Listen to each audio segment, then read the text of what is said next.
ಏನಿದು ಉತ್ತರ ಕರ್ನಾಟಕನ ಯಾಕಾದ್ರೂ ಬಂದಿನ ನನಗೆ ಅರ್ಥನೇ ಆಗ್ತಿಲ್ಲ. ನಾನು ಎದಕ್ಕಾದ್ರೂ ಬಂದೆ ನನ್ಗೆ ತಿಳಿಲಿಕತ್ತಿಲ್ಲ. ಏನು ನನಗೆ ಯಾಕೆ ಹೊಡ್ದಿನಿ? ನಿನಗೆ ಹುಚ್ಚಿ ಹಿಡಿದೈತೇನೆ, ನನಗೆ ಯಾಕೆ ಹೊಡಿಲಿಕತ್ತಿ? ಇಲ್ಲಿ ಮಣ್ಣು ಮಾತಾಡ್ತಾವ, ಗಾಳಿನೂ ಕತೆ ಹೇಳ್ತಾವ. ಹುಚ್ಚಿ ಕುಂದ್ರು.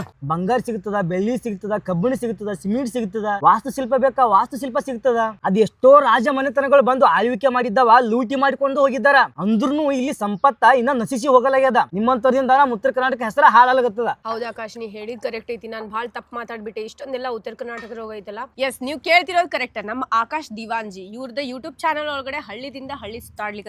ನಮ್ ಪೂರಾ ಉತ್ತರ ಕರ್ನಾಟಕ ಹಳ್ಳಿ ಒಳಗಡೆ ಏನೇನ್ ಸ್ಪೆಷಲ್ ಐತಿ, ಏನೇನ್ ಇಲ್ಲ, ಎಲ್ಲಾನು ಇವ್ರು ಅದನ್ನ ಎಕ್ಸ್ಪ್ಲೋರ್ ಮಾಡಿ ನಮಗ್ ತೋರ್ಸ್ಲಿಕತ್ತಾರ. ವಿಜಯಪುರಿಂದ ಸ್ಟಾರ್ಟ್ ಆಗಿ ಕಲಬುರ್ಗಿಗೆ ಎಂಡ್ ಆಗ್ತದ. ಇನ್ಸ್ಟಾಗ್ರಾಮ್ ಒಳಗಡೆ ಅಪ್ಡೇಟ್ಸ್ ಬರ್ತಿರ್ತಾವ, ಚೆಕ್ ಮಾಡ್ತೀರಿ. ಹತ್ತತ್ರ 6ರಿಂದ 7 ಡಿಸ್ಟಿಕ್ ಕವರ್ ಮಾಡ್ಬೇಕಂತ ಅನ್ನೋದು ನನ್ನ ಉದ್ದೇಶ ಅದ. ಸೊ ನಿಮ್ ಫೇವ್ರೆಟ್ ಕಾಂಟೆಂಟ್ ಕ್ರಿಯೇಟರ್ ಯಾರಿದ್ದಾರೆ, ಯೂಟ್ಯೂಬರ್ಸ್ ಯಾರಿದ್ದಾರೆ, ಎಲ್ಲರಿಗೂ ಟ್ಯಾಗ್ ಮಾಡ್ರಿ. ಸೊ ಆಕಾಶ್ ಹೋಗಿ ಅವ್ರಿಗೆ ಮೀಟ್ ಆಗ್ತಾರೆ. ಅದಲ್ದೆ ನಿಮ್ದು ಹಳ್ಳಿ ಒಳಗಡೆ ಏನ್ ವಿಶೇಷ ಐತಿ, ವ್ಯಕ್ತಿ ಆಗ್ಲಿ ಸ್ಥಳ ಆಗ್ಲಿ ಏನೇ ಇದ್ರೂ ಅದನ್ನ ಕಮೆಂಟ್ ಬಾಕ್ಸ್ ಒಳಗೆ ಟೈಪ್ ಮಾಡ್ಬಿಡ್ರಿ. ಅಲ್ಲಿ ಹೋಗಿ ಆಕಾಶ್ ಅದನ್ನ ಕವರ್ ಮಾಡ್ಬಿಡ್ತಾನೆ, ನಮಗೂ ತಿಳಿಸ್ತಾನೆ. ನಿಮ್ಮ ಹಳ್ಳಿ ವಿಶೇಷ ಏನಿದ್ರು ಆಕಾಶ್ ದಿವಾನ್ಜಿ ಯೂಟ್ಯೂಬ್ ಚಾನಲ್ ಒಳಗಡೆ ಮತ್ತೆ ಇನ್ಸ್ಟಾಗ್ರಾಮ್ ಐಡಿ ಒಳಗಡೆ ನಾವೆಲ್ಲ ಕೂತ್ ನೋಡೋಣ ಅಂತ. ಆದಷ್ಟು ಈ ಒಂದು ವಿಡಿಯೋನ ಎಲ್ಲ ನಿಮ್ ಫ್ರೆಂಡ್ಸ್ ಅಂಡ್ ಫ್ಯಾಮಿಲಿ ಶೇರ್ ಮಾಡ್ರಿ. ಎಲ್ಲರೂ ಈ ಒಂದು ಅಕೌಂಟಿಗೆ ಫಾಲೋನು ಮಾಡ್ರಿ. ಇವ್ರದ್ದು ಯೂಟ್ಯೂಬ್ ಚಾನಲ್ ಲಿಂಕ್ ನಿಮ್ ಡೈರೆಕ್ಟ್ ಇನ್ಸ್ಟಾಗ್ರಾಮ್ ಬಯೋ ಐಡಿ ಒಳಗಡೆ ಸಿಕ್ಬಿಡ್ತೈತಿ, ಚೆಕ್ ಮಾಡ್ರಿ.